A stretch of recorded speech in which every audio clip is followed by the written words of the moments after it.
Di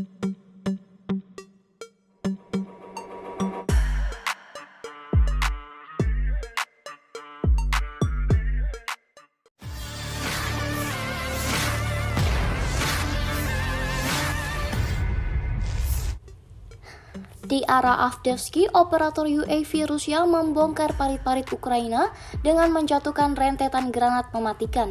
Rekamannya ramai beredar di media sosial Telegram pada Sabtu 27 April 2024. Angkatan bersenjata Ukraina benar-benar tidak bisa menghindar dari serangan militer Rusia. Pergerakan tentara Ukraina selalu terpantau oleh pasukan pengintai Rusia. Titik perlindungan mereka juga sudah menjadi langganan serangan drone Rusia seperti yang terlihat dalam rekaman berikut.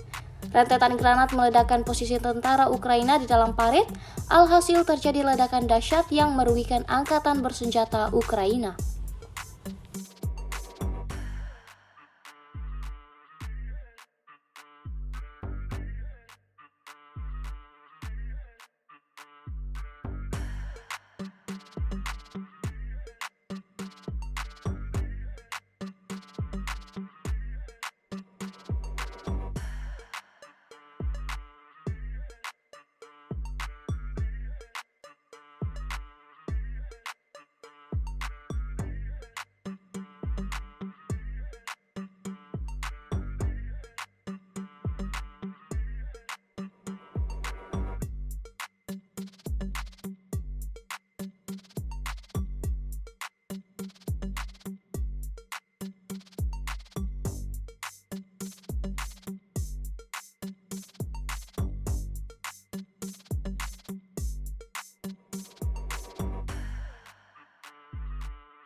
Download Tribun X sekarang, menghadirkan lokal menjadi Indonesia.